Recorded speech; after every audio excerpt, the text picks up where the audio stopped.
abaromangira ngo nibatibishe Paulo akawaandikia Warumi ngo kuko imitima yabo yabanze kuba kahebwe, akasema kwa kuwa mioyo yao imeshakuwa migumu ngo nico cyatumye mbareka, ndio maana nimewaacha. iyo umaze kuba kahebwe, ukishakuwa mgumu, uzukwihorera, Mungu anakuacha. imitima namuka ukazi mugasinzira ukakureka. Zamiri safi inasizia na kukuacha. Murongo wa 19 kandi 19 kandi babaye ibiti umvukuntu ngo abo ngabo babaye ibiti biha ubusambanyi bwinshi, gukora iby'isoni nke byose bifatanyije no kwifuza, ariko mwebweho ntimwize Kristo gutyo. Amen. Abo ngo bamaze kubiki ibiti, wameshakufa ganzi. Haleluya. Babaye iki? Wamefanyaje? Ese bitu kuri igiti kizigo niba cyakoze neza cyakoze nabi. Kufa ganzi inamaanisha uwezo. Paulo abwira abaefeso aravuga ngo abo. Paulo akamwambia ambao. Nazavuga abana fana abo ngabo. Alikuwa anasema si abo. Bamaze kuba nk'ibiti. Haleluya. Mana baho mugisha cyane. Mungu awabariki sana. Kanje gusaba mwene data Sokrata dufashe gusoma. Tumsaidie ndugu Sokrata. Wandiko Paulo yandikiye abikorinto nako abaroma 15 n'umurongo wa 5. Kwa Warumi 15 13 murongo wa 5, sorry 13 mstari wa 5. Rwandiko rw'abaroma Paulo yandikiye aberoma 13 n'umurongo wa 5. Waraka wa Paulo kwa Warumi 13 none tuko turasoma 3 nagenda kubwira aho soma. Taenda nikikwambia pale utasoma 13 umurongo wa 5 wonyine gusa. Kadusome. Nico gituma ukwiriye kuganduka utabitewe no gutinya umujinya gusa, ahubwo uzemejwe n'umutima uhana. Amen. Ahubwo uzemejwe n'umutima uhana. Amen. Rwandiko rwa mbere rw'abakorinto igice cya 10 25 kugeza ku 29. Waraka wa kwanza wa Paulo kwa Korinto mstari wa 10:25. Bibiliya iravuze iti icakora umutima mvuze si wawe ahubwo nuwa wa wundi. Niki cyatuma umudendezo mfite uhinyurwa n'umutima uhana wundi muntu? Nuko rero niba ndya mbishimiye, nuko rero niba ndya mbishimiye, kadusubiremo. Nuko rero niba ndya mbishimiye, yego.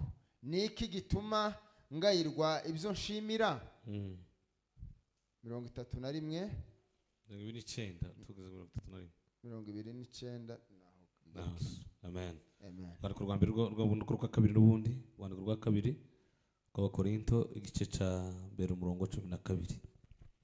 1:12. Rwandiko rwa kabiri.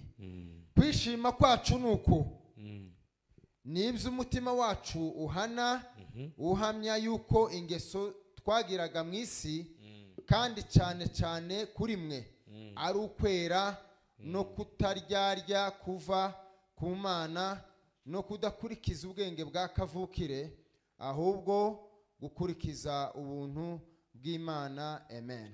Urakoze Mana kubw'umugoroba mwiza duhaye. Icubero ni cawe ntawe muzagisangira. Urakwereye, urabereye, uri hejuru y'amajuru Mana. Je bugufi cyane uyu mugoroba dushima kuko watugiriye neza Mana. Reka imbabazi n'ubuntu bwawe zitubeho kandi mwa Mana aho tugana ijambo ryawe Mana, tugana nk'iryawe, twe kuvuga amagambo yacu ahubwo tuvuga amagambo yawe watubwiye, maze mwami Yesu bicaye nawe ryakire nk'iryawe byose bikorerwe kugira ngo uhabwe icubahiro none iteka ryose kwa Yesu Kristo wacu senze twizeye. Amen. Wanasifiwe. Turashima Imana kubw'umugoroba mwiza Imana iduhaye. Shukuru Mungu kwa jioni njema aliyotupa. Imana yagize neza kukutugira neza, turinda twese ababonye umwanya wo guterana. Mungu amefanya vema kutulinda sote ambao Imana ihabwe icubahiro cyane. Mungu apewe sifa. Ubundi turishimira umwanya mwiza wo kuganira ijambo ry'Imana. Shukuru pia kwa muda mzuri wa kuzungumza neno la Mungu. Imana ngo ijuru ishimwe. Mungu apewe sifa. Kandi ndetse n'ababiteguye nabo turabashimira. Na wale ambao wameandaa tunawashukuru. Hanyuma tugiye kuganira ijambo ry'Imana. Tutalizungumza neno ariryo Imana yashize ku mutima w'umugoroba. Balo Mungu ameniweka jioni hii kwa moyo. Turaganira hejuru y'umutima nama. Tutazungumza juu ya moyo, zamiri safi w'umuntu. Zamiri safi ya mtu. Mutima nama w'umuntu. Zamiri safi ya mtu. Iyo tubiganireho. Hiyo ndio tutazungumzia. Somye ijambo ry'Imana. Tumesoma neno. Paulo yandikira abaroma. Paulo akawaandikia Warumi. Yarimo bahagura hejuru yo kugandukira abatware. alikuwa anawaelimisha juu ya kutii wafalme, Arabwira uburyo ngo bagomba kubasorera, vile wanaweza kulipa ushuru. ababwira uburyo bagomba kubagandukira mu mirimo yose. Akasema vile wanafaa kuwatii kwa kila Aravuga kazi, ngo kuko abatware nabo kwa sababu wale watawala barabakozi b'Imana. ni watumishi wa Mungu. Haleluya. Haleluya. Abatware n'abakozi b'Imana Ni watumishi wa Mungu bagomba watawala. kubasorera. Aravuga ngo abakwiye gusorwa mu basorere, Lazima wale ambao wanafaa kulipiwa ngo ushuru n'abakwiye walipie, guhindurwa nabo bahinishe, na wale ambao wanafaa kuheshimiwa muheshimiwa, kubera kuko kwa sababu ngo nta butware bwose buhari hakuna utawala wowote ulioko taturutse ku Mana. ambao hujatoka kwa Mungu. Ariko aravuga ngo niba umukora neza, Lakini akasema kama unafanya uwo vizuri, muntu utakwiye gutinya umutware. mtu huyo afai kumwogopa mfalme. Ariko ngo nakora nabi, Lakini akifanya vibaya, ngo kuko ntazatwara inkota ubusa. kwa sababu haendi na silaha bure. Haleluya. Amen.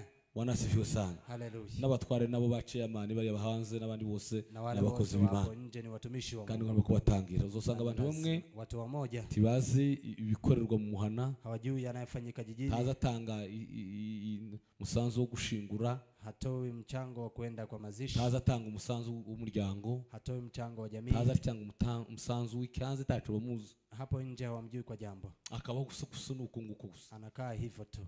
Ariko ni byiza ko tubagandukira, Lakini ni vizuri tuwatii, kandi ngo dufite umutima uhana, na tukiwa na moyo unayo umutima nama. moyo zamiri safi. Muri aya magambo Kwa maneno hayo turabazanye gusa umutima niki, umutima nama niki, tutaulizana zamiri safi ni nini, hanyuma tubwire ukuntu wese afite umutima nama, na tuseme vile kila mtu ana dhamiri safi. tuvuge isano riri hagati y'umutima nama n'ibyaha, Tuseme uhusiano wa dhamiri safi na isano dhambi. riri hagati y'umutima na Yesu, Tuseme uhusiano ndani ya Yesu na dhamiri safi. ndetse n'isano riri hagati y'umutima nama na bagenzi bacu. Uhusiano wa dhamiri safi na ndugu zetu. Aho umwanya wacu urushino turikira Pale ko muda utaishia ndipo utasimamia, umwanya muremure. kwa sababu ni Umutima nama rero niki? dhamiri safi ni nini? Umutima nama Dhamiri safi ni ijwi riba mu mutima w'umuntu, ni sauti inayokaa ndani ya moyo wa mtu, rimumenyesha inalomjulisha ikibi n'icyiza. kizuri na kibaya. Ijwi Sauti riba mu mutima w'umuntu, inayokaa ndani ya moyo wa buri mtu, wese ararigira. kila mmoja ana sauti Rimubwira hiyo kuko yakoze nabi inayomwambia amefanya vibaya cyangwa se yakoze ama neza. ametenda vizuri. Iyo yakoze nabi Akiwa ametenda vibaya, rimuhatira gukosora, inamsisitiza kukosoa, iyo yakoze neza na akitenda vizuri riramushimira. litamsifu. Buri wese ararigira, Kila mtu ana kandi sauti mu hiyo. bimwe Na mojawapo Imana izifashisha ambaye Mungu atajisaidia umunsi w'urubanza kwa siku ya hukumu, rwayo, siku ya hukumu yake, umutima nama wacu, ni dhamiri safi kuko yetu. ntawe wasize, Kwa sababu hakuna pahali kuko ntawe umeiacha, ukora nabi hakuna yule atendaye vibaya bitamubujije, bila kumkataza, ntawe uzugira nabi hakuna yule atendaye bitamubwiye ngo vibaya reka reka, bila kumwambia wacha wacha, ntawe risaza aribwira gukora neza. hakuna yule ambaye haliambii kutenda vizuri. Biterwa rero no kuryumvira cyangwa se kutaryumvira. Inatokana na vile unatii sauti. Umutima nama niki? Dhamiri safi ni nini? Ni ijwi riba mu mutima Ni w'umuntu, sauti inayokaa ndani ya moyo wa mtu, rimumenyesha inayomjulisha icyiza chema cyangwa ikibi, na kibaya, kandi buri wese na kila mtu Ararikia. mmoja ana sauti hilo. haleluya. Haleluya. Uzasanga henshi Paulo yagiye avuga, Utapata mara nyingi Paulo alienda yagiye akisema, avuga ngo mfite umutima utancira urubanza, amesema nikiwa na moyo usio ni mfite hukumu, umutima utancira urubanza. nikiwa na moyo usio ni hukumu. Mu yandi magambo, Kwa maneno mengine, umutima nama wa Paulo dhamiri safi ya iyo Paulo yakoraga umurimo akiwa w'Imana anafanya kazi ya nta Mungu, kibi wamushinjaga. hakuna kibaya ulikuwa Igihe cyose wamubwira unamhukumu. kuko Paulo yakoze neza. Wakati wote ulikuwa unamwambia ametenda Habe vizuri. natwe muri kino gihe, Nasi kwa wakati iyo huu umuntu yakoze mtu neza, akitenda vizuri, habe n'ubuzima busanzwe, na hata kwa maisha ya kawaida, umutima uzibimubwira. moyo utamwambia. Iyo yakoze nabi, Akitenda vibaya, umutima uzimubwira. moyo Habe utamwambia. rimwe na rimwe Hata moja kwa moja, hari igihe umuntu aje gukora nabi, kuna vile mtu anaenda kutenda kamubwira vibaya, ngo reka, namwambia wacha, kamubwira ngo reka, namwambia wacha, ariko akanga agakomeza. lakini anakataa, anaendelea, Huko kwa sababu ni umutima nama, ni dhamiri ni safi, ijwi riba mu mutima. sauti linakaa moyoni. Bwana Yesu asifiwe sana. Amen. Cya kabiri rero, Ya pili, buri wese kila mmoja agira umutima nama, ana hiyo dhamiri safi, mushinja iyo yakoze nabi ikimshika mkono wakati ametenda cyangwa se vizuri, ukamushima iyo yakoze neza. ama inamsifu akiwa ametenda Ibyo vizuri. ni irya kabiri. Hilo ni la Buri pili. wese, Kila mtu, abizi, kwa wale wamesoma, abatarizi, hawajasoma, abashumba wachungaji n'abakristo, na Wakristo, abagabo waume n'abagore, na wake, abakuru wakubwa n'abato, kwa wadogo, buri wese kila mmoja agira umutima nama, ana dhamiri safi. wese. Kila mtu. Amen. Amen. Usitandikaniro rihamwe Tofauti ni imitima yumvira, ni moyo inayotii, hakaba n'abandi batarumvira. kuna wengine ambao hawatii, Harabumvira imitima nama yabo. kuna wale ambao wanatii dhamiri Iyo safi. umubwiye ngo iki ni kibi, Ukimwambia hiki ni kibaya, aza kireka. anaacha. wamubwira iki ni cyiza ukimwambia hiki ni chema akagikora. anafanya. Ariko buri wese Lakini kila mmoja wese ukijijwe ambaye ameokoka utakijijwe na asiye wabatijwe mu mwuka aliyebatizwa kwa maji utarabatijwe mu mwuka yule hajabatizwa kwa roho yote agira mutima nawe ana dhamiri safi. amen. Amen. Kibazo tuje kwibaza Swali la kujiuliza ni iki? ni hili. Ese Je, uzawumvira umutima nama wawe? unatii dhamiri safi hiyo? Usumvira Unautii cyangwa tuzumvira? ama hujatii? Gatatu Tatu, ko nagira ngo hari aho nshaka kuja gutinda. kuna pahali nataka tukae. Umutima nama wa isano iri hagati y'umutima wacu ni mbese umutima nama wacu n'ibyaha. Uhusiano wa dhamiri safi na dhambi. Ijambo rya mbere Kwanza, umutima nama dhamiri safi udufasha inatusaidia muzi gukora ibyiza. kutenda mema. Haleluya. Haleluya. Umutima nama wacu Dhamiri safi yetu udufasha inatusaidia gukora neza. kutenda vema. Urwandiko rw'Abaroma Waraka wa Paulo kwa igice cya Warumi 2:15 twumva. 2:15. Haleluya. Turi mu ijambo rya gatatu ko ndihuta cyane nagazantu umutima nama wacu n'ibyaha. None tugeze ku point ka mbere hangwa ni utangiye udufasha gukora ibyiza. Inatusaidia kutenda 2:15 urwandiko rw'Abaroma 15 igice cya kabiri n'umurongo wa 15 haravuze ngo bakagaragaza ko umurimo utegetswe n'amategeko n'imitima ihana nasimbutse wanditswe mu mitima yabo ugahamwa n'imitima ihana ibabwiriza igafatanya n'ibitekerezo byabo kubarega cyangwa se kubaregura. subira musomwe none wari wasanzwe twumva kundi bavuze neza kwenda gahoro gahoro tugende gahoro gahoro. Haravuze ngo bakagaragaza ko umurimo utegetswe n'amategeko wanditswe mu mitima yabo umurimo wanditswe mu mitima yabo ugahamywa n'imitima ihana umutima nama ukabihamya ubabwiriza umutima uzubabwiriza igafatanya n'ibitekerezo byabo kubarega cyangwa se kubaregura. Amen. Amen. Bwana asifiwe sana. Amen.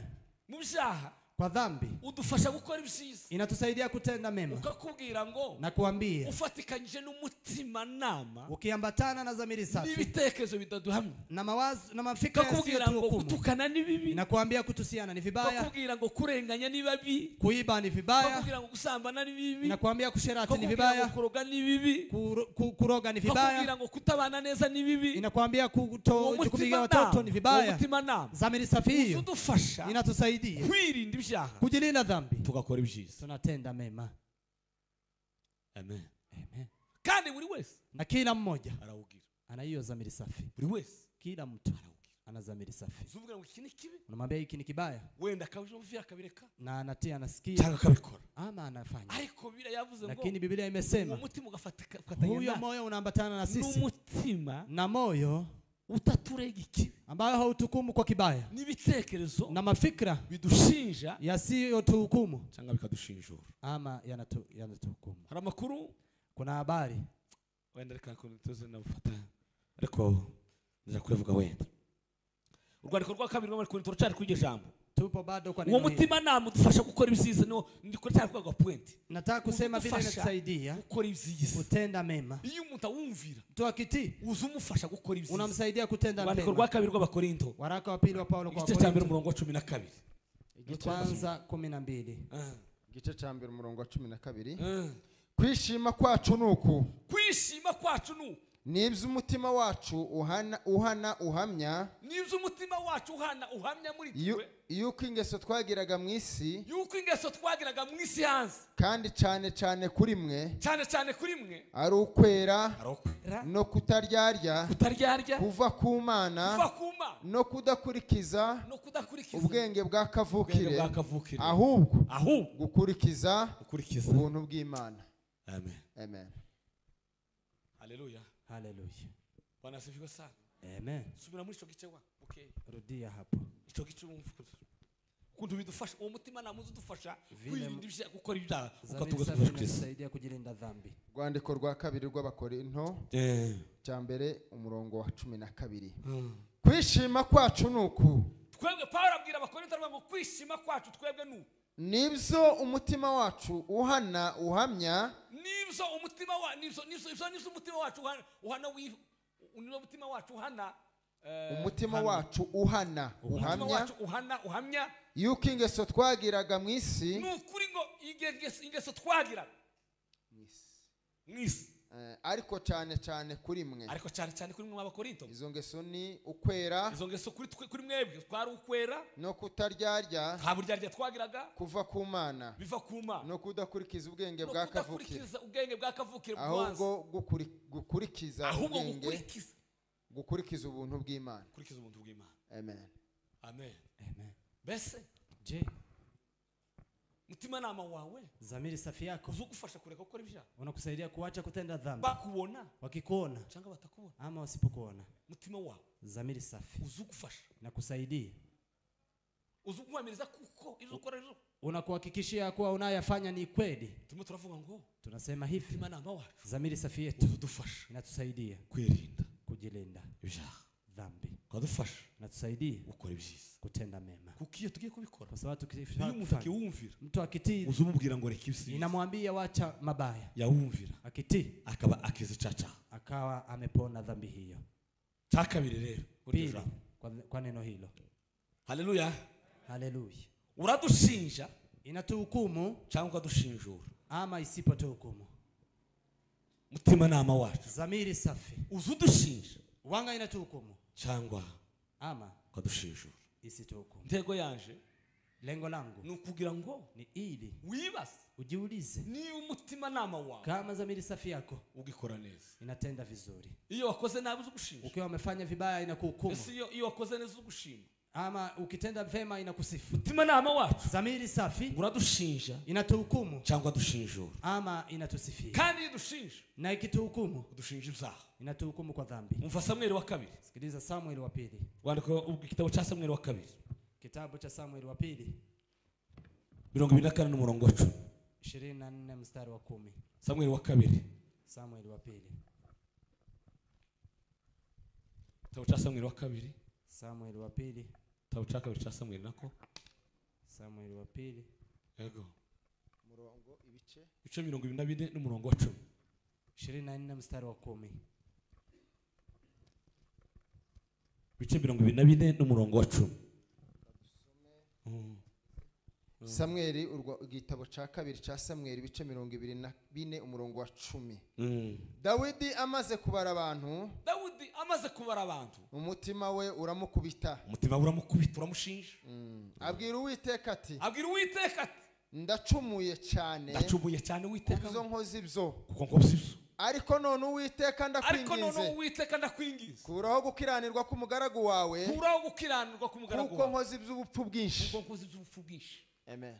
Amen. Amen. Aya ni amakuru ya Samueli. Hizi ni habari za Samuel. Samueli ngo yigeze gutekereza kubara ubwoko bwa Israeli.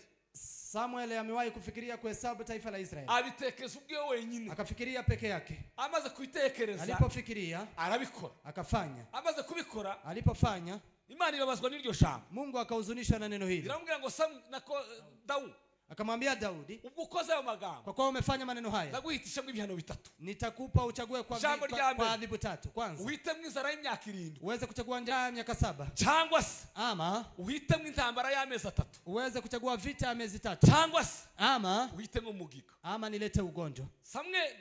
Daudi kuko yarabibwiwe n'umuhanuzi Gadi, kwa sababu alikuwa ameambiwa na nabii Gadi, ngo amaze kubikora, alipofanya bataramubwira, kabla kumwambia, kuko umuhanuzi Gadi aje kumubwira, before nabii Gadi aje kumwambia, ni imbere naho ni nyuma murongo wa 11, ni hapo nyuma mstari wa 11. Ariko twasomye ku murongo wa 10, lakini tukasoma mstari wa 10, wamaze kubara ubwoko bwa Israeli, alipohesabu taifa hilo, mutima uramucumita, moyo wake waravuga ngo Uwiteka we, akasema Bwana, koza mafuta, nimefanya makosa, nimefanya ya ujinga. Niki cyabimubwira? Ni nini nimemwambia? Daudi yarafite umutima namushinja, alikuwa na dhamiri safi. Uzudushinja, inatuhukumu cyangwa utagushinja, ama isipokuhukumu. uracumvira umutima wako, bado unatii moyo wako. Ukoze bibi, ukitenda mabaya, umutima wako uzugushinja, moyo wako unakuhukumu, ukemera guhindukira na kukubali kugeuka. Niki cyatumye Daudi? Ni nini nimemfanya Daudi? Ngo mbonye umuntu, Mungu akimwambia naona mtu ufite umutima kukomeza, ambaye ana moyo kama vile. Kwa nini? Daudi yakunda kwicuza cyane. Daudi alikuwa anajuta, kandi yumvira umutima wiwe na moyo wake, kwamaze kubara, amaze kubabara alipohuzunika aravuga ngo Mana we akasema Bwana koze urufafu nimefanya ya upumbavu umbabarire igicu unisamehe dhambi zangu kinkureho unitowe mutima na dhamiri safi cyuzukora kandi kila unachofanya uzudishinja unatuhukumu cyangwa dushinja ama usituhukumu. amen Amen. Bwana sifiwe sana. Amen. Haleluya. Bwana sifiwe. Amen. Abakorinto urwandiko rw'abakorinto rwa mbere waraka wa Paulo kwa Korinto wa kwanza kwanza kundu zudushinja tusikie vile 8 umurongo wa 7 8:7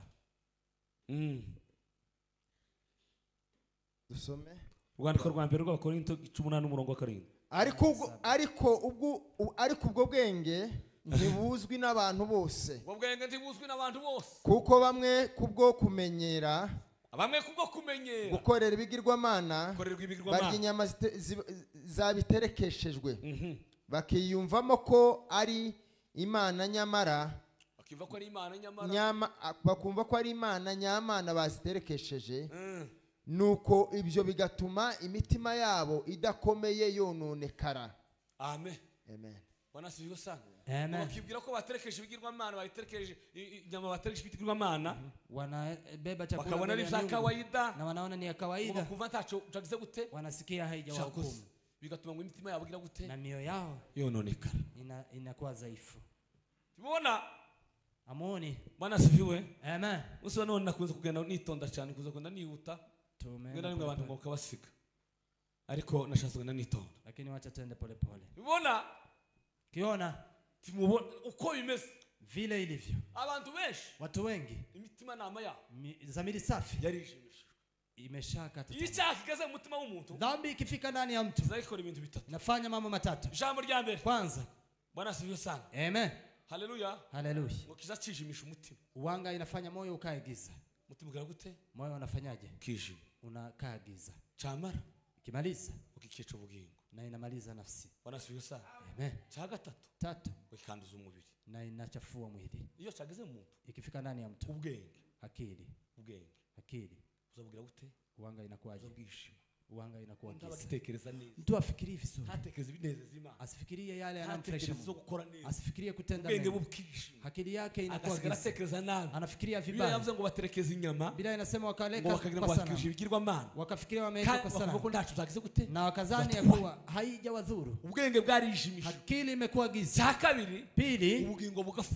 Na nafsi ubugingo bugafa niba bukimurega. Nafsi inaangamia. Ubugingo bwe bugafa. Nafsi inaangamia. Hanyuma umubiri kugira gute? Alafu mwili inafanya ganduzwa. Inachafuliwa. Ukora ivyirari byose. Na kufanya tamaa yote.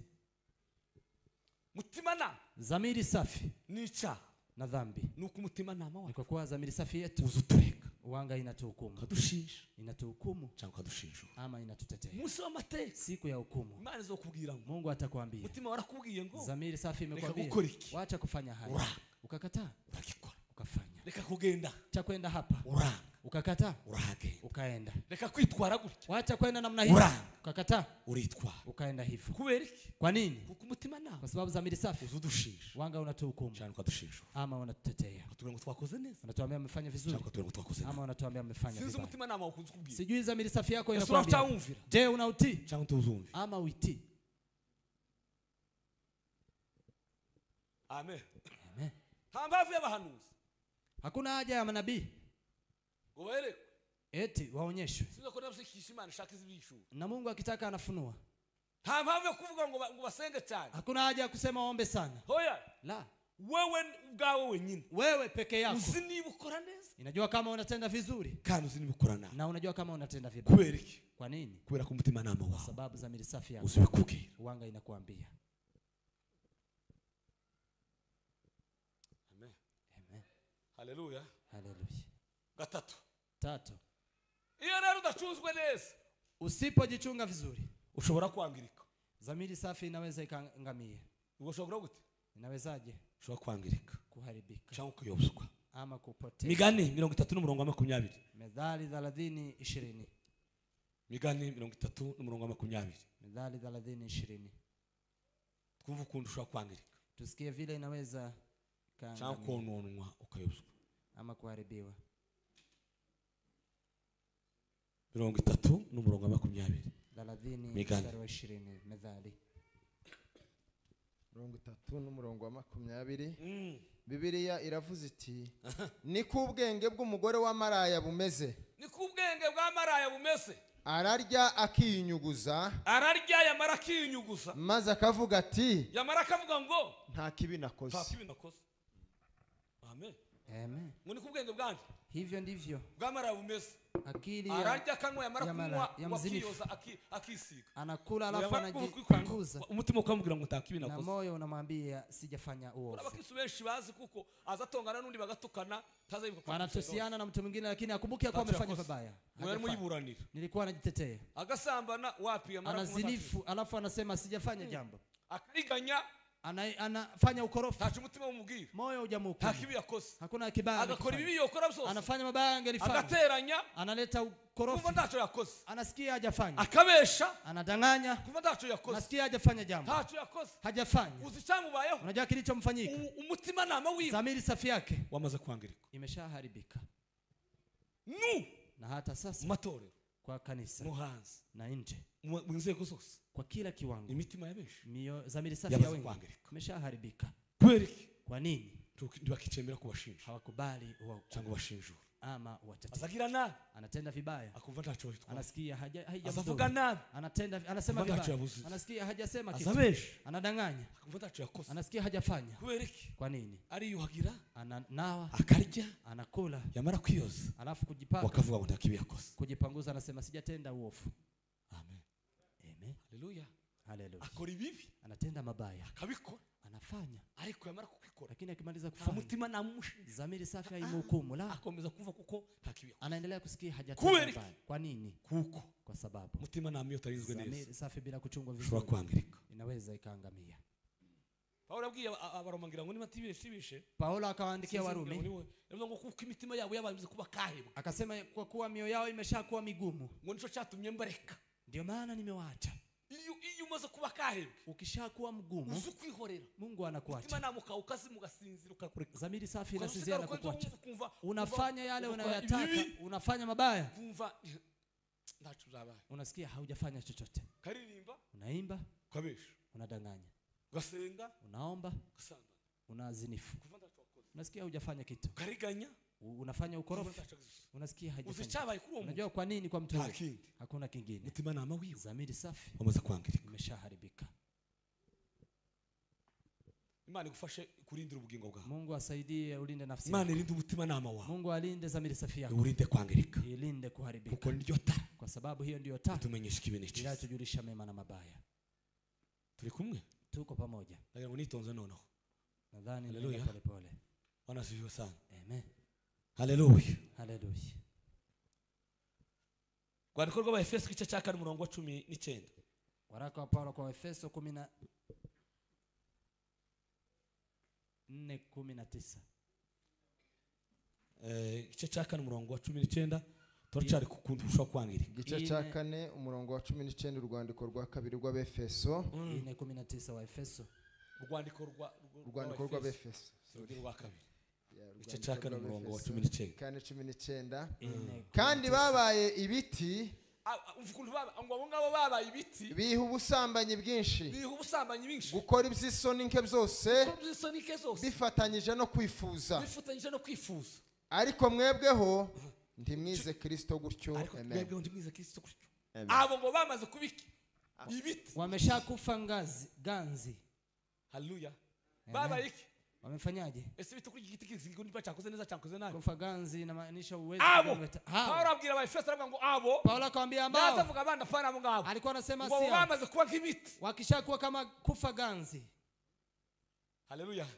Ngo bihiki ubusambanyi. Wakajitia katika mambo ya uzinifu. Ubusambanyi bamwe ibice bigera kuri 5. Usharati una mambo kama 5. Haleluya. Amen. Bwana sifiwe sana. Amen. Hacho bita ngo ni fornication. Fornication. Fornication. Fornication. n'abantu bakora basambana batarashaka umuhungu n'umukobwa, umuhungu cyangwa umukobwa. Ni wale ambao wanafanya uzinifu bila kabla hajaoa. Ibyo bita ngo ni fornication. Wanaita fornication. Ngo ubusambanyi bumwe bwabaye bunyine harimo system y'isi. Ni uzinifu ambao imekuja kwa system ya dunia. Barabishekereye bita ngo ni boyfriend. Wamesema boyfriend na girlfriend. Pamoja na girlfriend. Iyo system irahari cyane. Hiyo system ipo. Kwisira hano. Dunia ipo. Hanze ho ni ibindi. Nje sasa huko ngambo ni mambo mengi. Ni ibindi. Boyfriend na girlfriend. Boyfriend na girlfriend. Ngono uburyo bwa mbere gusamba. Hiyo ni aina ya kwanza. Bwa kabiri. Ya pili. Nuko bita ngo ni adultery. Wale ambao wanafanya usharati lakini wakisha ariko nabashakanye. Wale ambao wameshaoa. Shako umukobwa n'umugabo n'umugore, umukobwa n'umugabo bashatse. Yule ambaye mume ameoa na msichana. Shaka umuhungu n'umugore washatse. Na mke ambaye ameolewa. Ngono bwa kabiri. Hiyo ni ya pili. Bwa gatatu. Ya tatu. Cyo bita ngo ni homosexuality. Ni homosexuality. Ushoga hariya ni kuzitunda. Ushoga nukuvuga ngo homosexuality. Homosexuality. Shako bari abagabo babiri bahuza ibitsina. Either ni waume wawili walioungana. Umugore n'umugore. Ama mke na mke.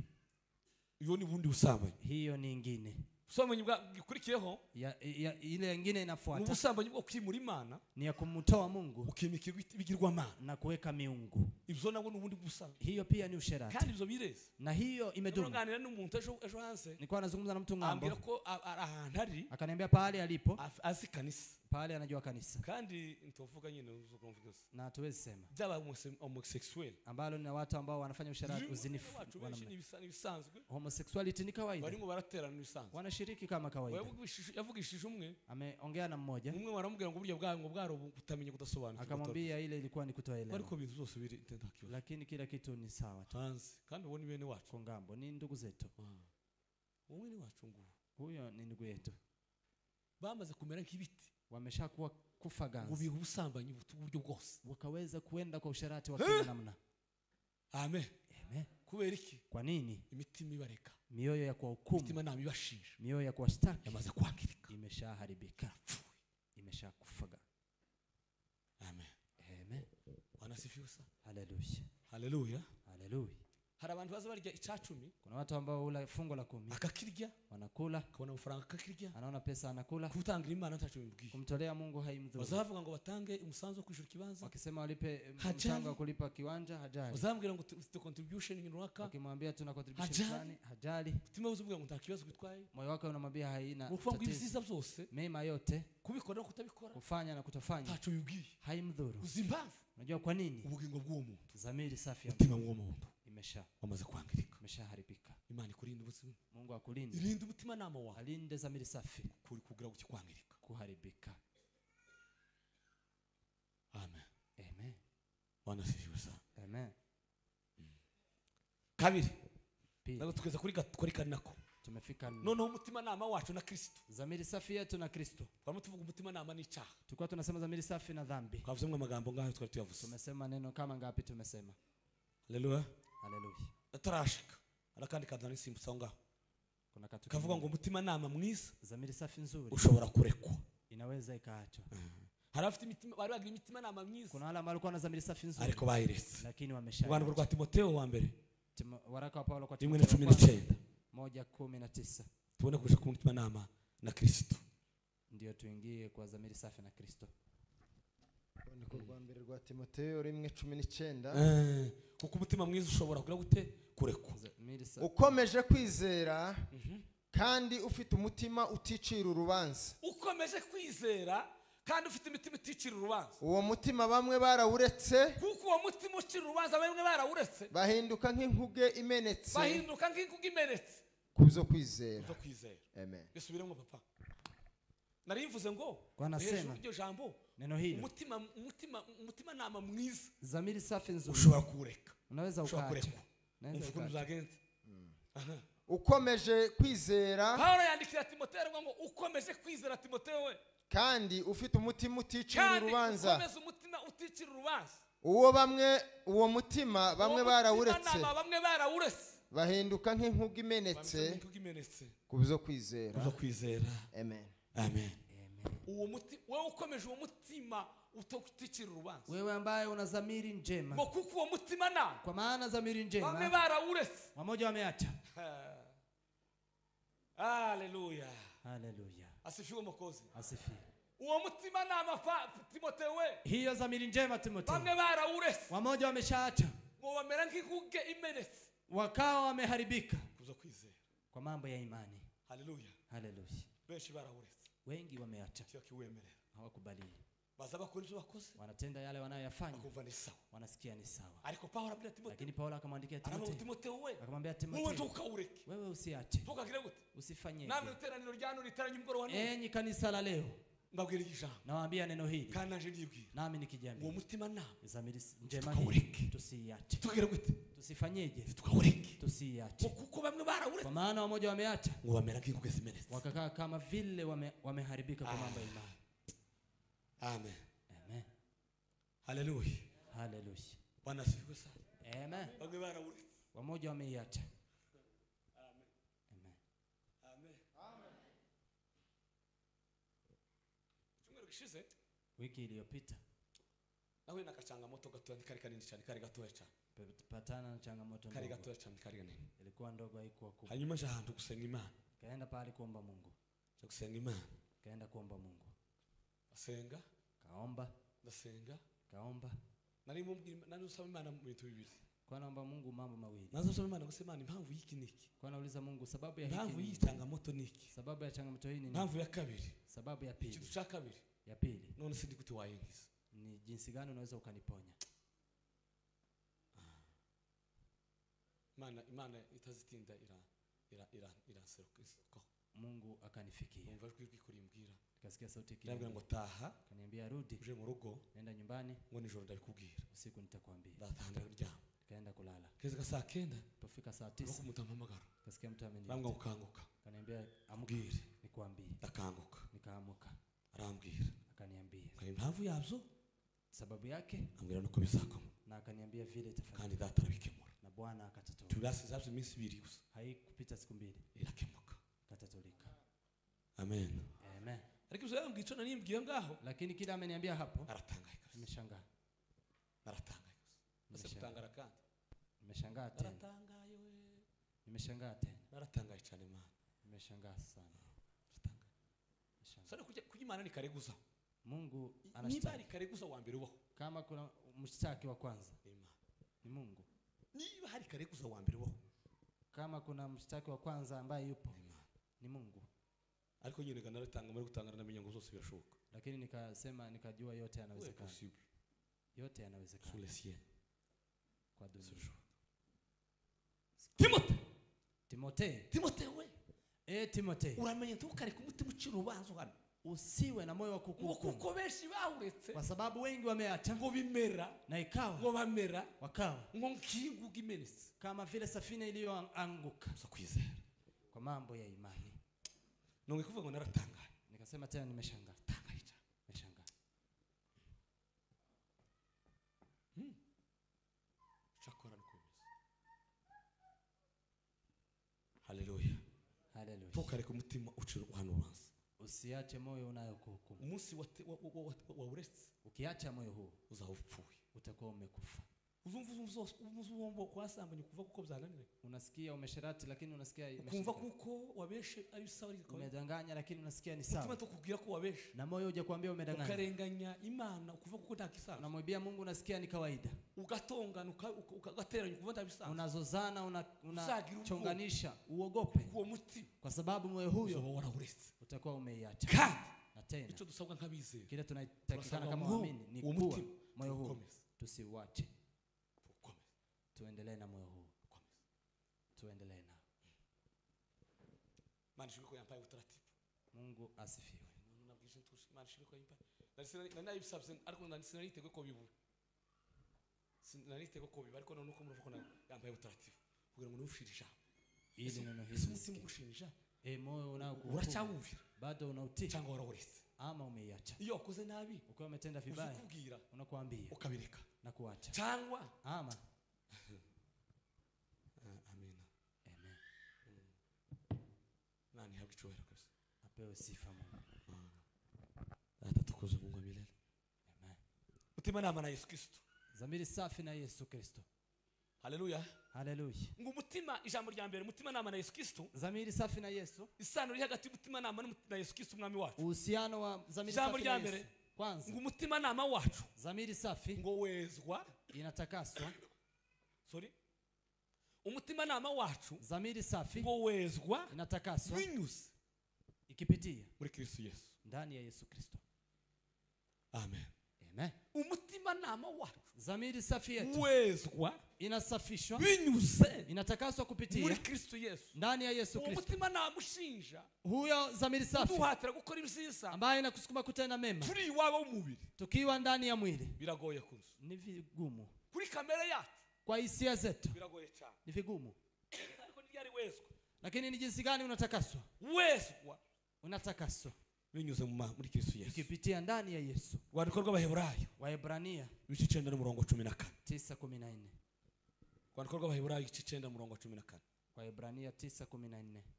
ariko ko ngira ngo nitoze ko birumvikana amen amen ufata ingamba tutwaza twumva ijambo ry'Imana ngo ritambuke gusa Tusikie neno na 9:14 nkanswe amaraso ya Kristo kaswe amaraso ya Yesu Kristo witambiye Imana atagira inenge kubw'umwuka w'iteka umwuka w'iteka ntazarushaho guhumanura imitima yanyu tazarushaho kuhumanura imitima yanyu akayezaho imirimo ipfuye akayezaho imirimo ipfuye kugira ngo mubone uko mukorera Imana ihoraho amen amen kaswe amaraso ya Yesu Kristo damu ya Yesu Kristo.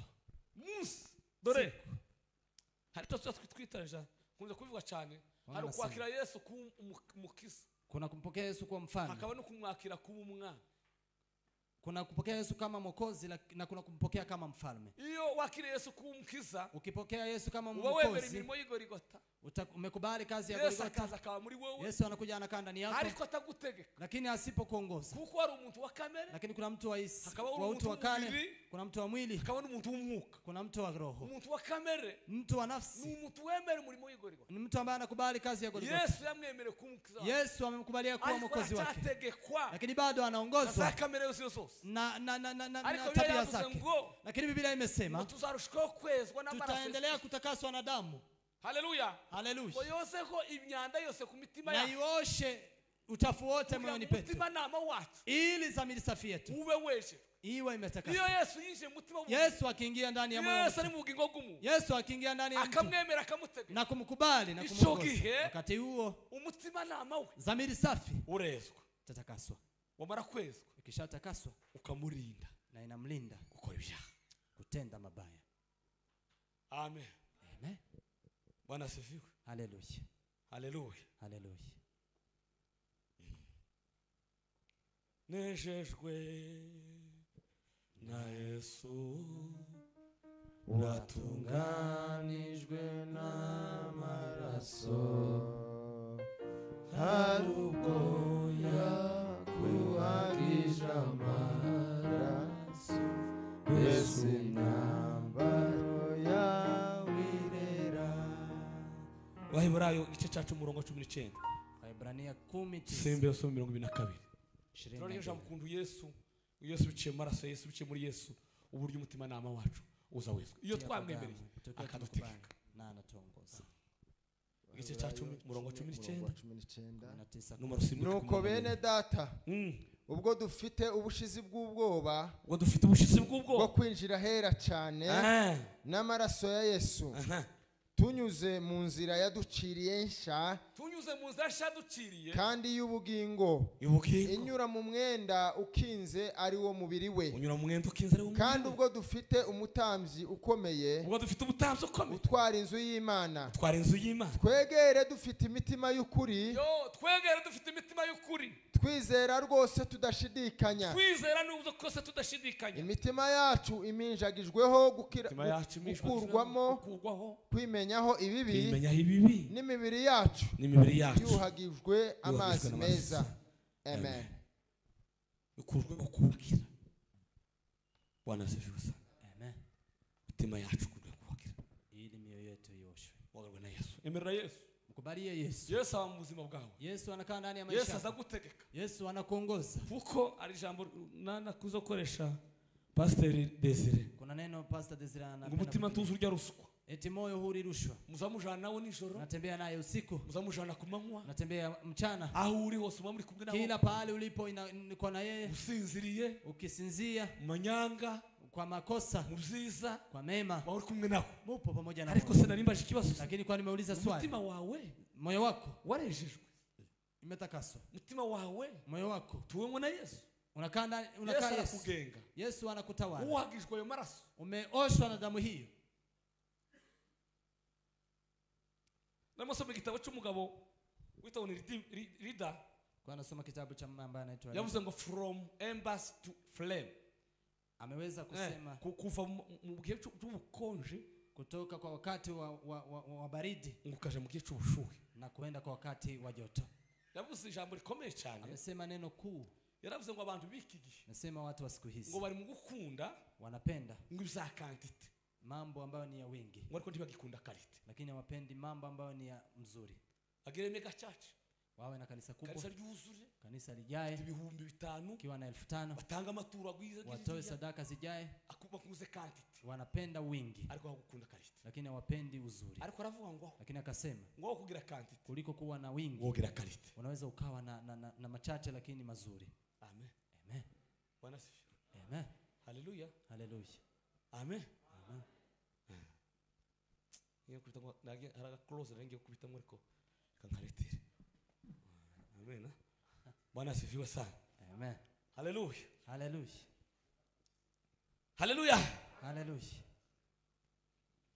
Uwo mutima nama dhamiri safi uyo Yesu amaze kuwoza rero Yesu akishatakasa cha kabiri pili ngo adushishikariza anatusi ukunda bene data kupenda ndugu ukunda abandi kupenda wengine. Rwandiko rwa kabiri rwa mbere rwa Timotheo waraka wa kwanza wa Timotheo se cyambere ni murongo wa 5 kwanza mstari wa 5 ni mundegera. Rwandiko rwa Timotheo rwa mbere igice cya mbere n'umurongo wa 5 waraka wa Paulo wa Timotheo kwa kwanza 15 murongo wa 5 igice cya mbere umurongo wa 5 murongo wa 5 haravuze ngo ibyo mbibategekeye kugira ngo bagire urukundo ruva ku mutima uboneye bagire urukundo ruvuye ku mutima uboneye kandi uticira urubanza kandi umutima uticira urubanza bagire no kwizera kutaryarya amen amen. Bwana Yesu asifiwe sana. Amen. Ibyo ngo mbibandikiye kugira ngo walakini mwisho nimewagiza ili bagire urukundo muwe na upendo ngo ruvuye ku mutima wejejwe utokayo katika moyo kandi uwo mutima na moyo huo muticira urubanza na dhamiri njema. Bwana Yesu asifiwe sana. Amen. Mutima utagira gute ambayo haifanyeje hajikumu tumutishura urubanza moyo usio hari ahantu jambo ry'Imana zarivuga ngo kuna pahali neno la Mungu linasema ngo niba umutima wawe utagucura urubanza kama moyo wako hauko mbele y'amaso y'Imana mbele za Mungu uratinyuka utakuwa na ujasiri. Amen. Amen. Bwana asifiwe sana. Amen. Hallelujah. Hallelujah. Ni umutima wawe utagucura urubanza kama moyo wako abashumba singoma ngo bahabe wachungaji si lazima wape si ngo abayumbe bakubone waombezi wakuone la tacho bisabse haiombi hitu ariko gusa niba umutima wawe utagucira urubanza lakini kama moyo wako uko bafite umutima uboneye wakiwa na moyo safi uticira urubanza ambao ujihukumu bagira urukundo wana upendo urukundo ruhari mu kino gihe unajua upendo ambao uliomo. Hallelujah. Amen. Bwana sifiwe sana. Hallelujah. Hallelujah. Hallelujah. Urukundo rwano na agashesho si urukundo. Upendo wa siku hizi ni kudanganyana. Kubera kwa nini? Kubera kuko kwa sababu urukundo rugaragazwa no gusabana. Upendo unadhihirishwa na uhusiano. Urukundo rukagaragazwa no gusangira ibizana na kuchangia mambo yenyu. Amen. Amen. Bafite urukundo rutagira gute wakiwa na upendo utaryarya usio na unafiki komoka ku mutima unayotokana na moyo weshejwe ambayo ni safi na tena uticira urubanza usio jihukumu. Kandi kabe niyo aho wicaye naje natwe twicaye pale umekaa na urakubwira ahantu wakoshereje inakwambia pale umekosea ukubwira ngo bimeze gutya unakwambia iko hivi umutima ukakubwira moyo unakwambia. Ari umutaje muri wambwe musengere Kayole kuna mtu ameniambia nimombe Kayole muramenye so ari we kuko ari ku kamera nande no twa ayanse Kayole si benshi cyane se aje namaze iminsi hafi igera kuri 5 pale nimemaliza siku kama 5 bambwe ngo ni musengere ananiambia nimombe ngira itaje namusengere ndavuga runaka kwenda ndivuze gyoja ku mentioning ikintu kiroze nikamwombea ngiye mpamusengera wakati nilikuwa namuombea numva kwijwi rimbwira rihambira sauti likaniambia Rimbwira amagambo. Kaniambia maneno. Ndayambaza uyu ngaye tameze gutya. Kamwambia si fulani yako hivi. Urugunde kutimeze gutya. Siko hivi. Ikimenyetso ndigihari. Ishara si ni hii. Atuzobira asubirahari. Haya yapo. Rero umwuka arambwiye ngo. Roho ameniambia. Izukuye gutunganya gusengerwa cyo cihutirwa. Kuombea si hiyo lazima. Harizo umutima wawe umukushira buri munsi. Kuna yale moyo wako unakuhukumu kila siku.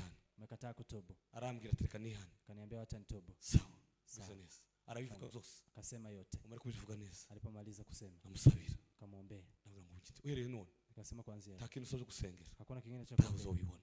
Enda utapata. None mu gitondo yazindutse ampamagara. Asubuhi amenipigia. Arambwa ngo hari umuco w'ibyo wasenge bihagara. Akaniambia kuna. Namwe kibazo ntitwara gusengera. Tatizo si kukuombea. Kibazo ni mutima wako kubwira. Tatizo ni moyo wako kukwambia na mabaya. Wanze kumva. Umekataa kusikia. Afite umutima. Akiwa na moyo. Tawacira urubanza. Usio wa hukumu. Umutima wako tukushinja. Moyo wako umutima wako gushinja. Moyo wako ukuhukumu. Hazo wanze kuvuga. Hakuna vile umekataa kuvuga. Urimo ukora ukabwira ngo bireke unafanya wakikwambia uache unakataa. Haleluya. Haleluya. Habwe icubahiro Yesu. Apewe sifa Yesu. Habwe icubahiro Yesu. Apewe sifa Yesu. Haleluya. Haleluya. Haleluya. Haleluya. Akamusi Imana izomfasha ngo uza kumwitonda kucyo gusa. Ibintu. Shinga kabisa. Sawa kabisa. Amen. Amen. Bwana asifiwe. Amen. Imana izomfasha kucyo gusa. Ngo Imana icubahiro cyane. Tumpe Bwana utukufu. Haleluya. Haleluya. Bwana asifiwe sana. Amen. Iyo rero turi muri Yesu. Tukiwa ndani ya Yesu. Iyo Yesu kandi yatwesheje. Yesu akitutakasa. Iyo Yesu umutima nama yawesheje. Dhamiri safi Yesu akitutakasa. Dore kindi kintu uzukora. Sikiliza jambo lingine. Uwo mutima nama. Dhamiri safi. Uhora mushishikariza umuntu. Inaendelea kuweka juhudi. Kubaha amategeko y'Imana. Kutii sheria za Mungu. Amen. Amen. Kubaha iki? Kutii amategeko y'Imana. Sheria za Mungu. Iyo weshejwe. Ukiwa umetakaswa. Iyo umuntu awumvira. Mtu akiusikiza. Iyo Yesu utegategeka Yesu akikuongoza. Ngiki kindi kintu. Jambo lingine. Uzudushishikariza. Udushoboza. Inatuwezesha kubaha amategeko. Kutii sheria y'Imana za Mungu. Haleluya. Haleluya. Yohana wa mbere urwandiko rwa Yohana wa mbere urwandiko rwa mbere rwa Yohana. Waraka wa kwanza wa Yohana. Urwandiko rwa mbere rwa Yohana. Waraka wa kwanza wa Yohana. Ibice 3:21 kuza kuri 22. 22. Ibice 3:21 kuza kuri 22. 3:21-22. Yego kadusome ibice 3:21 kuza 22. Haravuga ngo bakundwa imitima yacu ntiducira urubanza. Imitima yacu ntiducira urubanza. Nitaducira urubanza. Nitaducira urubanza yego. Yego bakundwa imitima yacu nitaducira urubanza. Turatinyuka imbere y'Imana. Baratumaze kubavuga yego. Kandi ico dusaba cyose tugihabwa nayo kuko twitondera amategeko yayo tugakora ibishimwe imbere yayo. Amen. Amen. Amen. Bwana Yesu asifiwe sana. Haleluya. Kuko twitondera amategeko yayo. Kwa sababu tunabisaba, tunamuomba, tukabihabwa na tunapewa. Kuko twitondera amategeko yayo. Kwa sababu tunaheshimu sheria zake. Tugakora ibishimwa nayo. Na kufanya anayomsifia. Haleluya. Haleluya. Umutima nama zamiri safi wamurikiwe na Yesu aliyemurikiwa na Yesu ushobora naweza kwitondera kutii no kubaha na kuheshimu amategeko y'Imana sheria za Mungu. Ayo mitima nama yao bali zamiri safi yamurikiwe imemulikiwa. Bwana asifiwe sana. Amen. Kintu cyongeyeho jambo lingine ngo biduheshe na inatupa ngo imitima nama yacu zamiri safi guhora yeshejwe kuendelea kutakaswa kuwa safi lazima ni ngombwa tube na dhamiri umutima na safi tena maana birakwiye lazima ni ngombwa ni lazima abakristo wakristo kabaririmbyi wanakuwa kabayumba waombezi kabashumba wachungaji kabaza baterana kama wale wanaoshiriki umutima nama wa zamiri safi yetu uwe weshejwe iwe imetakaswa. Haleluya. Haleluya. Atukuzwe. Asifiwe. Ni ngombwa. Ni lazima. Ni lazima. Lazima. Kugira ngo ubuzima bwacu ili maisha yetu imitima nama yacu zamiri safi uwe bwejejwe. Iwe imetakaswa. Iweze kutakaswa. Gana kumusoza ko ndihuta. Itonze siko nikutabyanzwe naginavu simbisi. Zakozwe n'intumwa igice cya 24:16. Matendo ya Mitume 24:19. 6.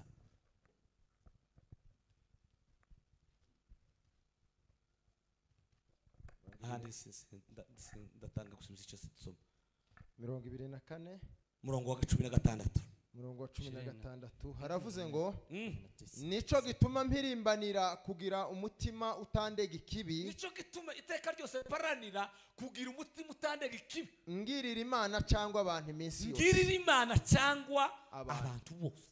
Nico gituma paranira mpirimbanira kugira umutima utashinja ikibi, kuwa na moyo usio haba ku bantu na kwa watu, haba no ku Mana, ikiwa tena kwa Mungu. Amen. Amen. Abaga uyu muntu mvukundu uyu muntu ico yihaye. Sikiliza jambo lengo la mtu. Yihaye ibintu bigera kuri bibi. Amejipea vitu kama mbili. Ijambo rya mbere, neno la kwanza, ahora shishikari, anaweka juhudi kugira umutima kuwa na moyo utagishumureka, usio mhukumu, haba ku bantu, ikiwa kwa watu, haba no ku Mana, ikiwa kwa Mungu. Muyandi magambo, kwa maneno mengine, abanye n'abantu neza, anakaa na watu vizuri, hacu umutima umushinjagirina, moyo hujamhukumu. Muyandi magambo, kwa maneno mengine, abanye n'Imana neza, anakaa na Mungu vizuri. Nico gituma paranira, ndio maana naweka juhudi kugira umutima utagicushije ikibi, kuwa na moyo usio ni hukumu kibaya, ikiwa kwa watu cyangwa ku Mana, ikiwa hata kwa Mungu. Haleluya. Haleluya. Bwana sifiwe sana. Amen. Mutima nama n'abandi, zamiri safi na watu, abakristo banyantegekea, wakristo wadhaifu, mwiteka ryose bagira umutima nama unyantegeke, kila dhaifu wana moyo ambao ni dhaifu. abakristo banyantegekea, wale wakristo wadhaifu igihe cyose kila daima bagira umutima unyantegeke, umutima nama wana zamiri safi dhaifu. Amen. Amen. Bwana sifiwe. Amen. Abakristo banyantegeke, wale wakristo wadhaifu bagira umutima nama unyantegeke, zamiri safi ni dhaifu, umutima wabo ntuzubashinja, zamiri yao haiwa hukumu, bazakora ikibi, wanatenda baya, bakuva ntaco bakoze, wanasikia hawajafanya jambo, azakora ibibi, anatenda vibaya, akaza agaterana, anakuja anashiriki, yaraye akoze amanyanga, amefanya makosa, karirimba, anaimba, simbuka, anaruka, kagira gute, anafanyaje, ntaco bumubwiye, haimukumu. mutima nama ndi wo murega wiwe, zamiri safi yeze kumukumu, sarya amafaranga, kula pesa, karenganya icacumi, anaiba fungo la ntaco bimubwiye, haimwambi jambo la azabesha nkuko nabivuze mbere, anadanganya kama nimesema, bisazwe ni kawaida. none ibinyo bimwe babo barabyesheje bari bitagatisha, uongo mmoja wameitakasa, barabyesheje bitakatifu n'ibishe fanywa takatifu, ngo ntasenga ete sidha. Mutumwe jo bundi yarambwiye Kayole no n'ubundi ameniambia Kayole, arambwira ngo ari ibyaha bimwe ngo wari kinyoma kimwe twugo, akaniambia kuna uongo mmoja unyoma ngo bimwe twugo ko tugomba kwibeshera nyine umuntu ambao tunafaa kudanganya kidogo, nyine aragishekera nyine ukuntu kandi gaye umugabo mukuru na ni mume mkubwa, kinyoma ni kinyoma, uongo ni uongo, nta gitoya nta kinini, hakuna ndogo hakuna kubwa, nta kinyoma takitiki Yesu, hakuna uongo ambaye ni kubwa ama ndogo. abakristo banyantegeke, wakristo wadhaifu, imitima nama yabo nayo ni nyantegeke, dhamiri safi zao pia ni dhaifu, basa bakora ibibi, wanatenda mabaya, tuwo mushinja fi, uwezi ukamhukumu, la nibisanzwe, ni kawaida. iminsi 3 ishize kwezi kwashira bizabishira, mwezi ukiisha imeshaisha, mwene data kugurira, lakini wacha nikwambie ndugu yangu, icyandikiza kimerwa n'iminsi, dhambi haishi kwa siku, cyakiza kimerwa no kuyiba, dhambi umalizwa na kutubu. Amen. Amen. icyahandikiza kimerwa n'iminsi, dhambi haimalizwi na siku.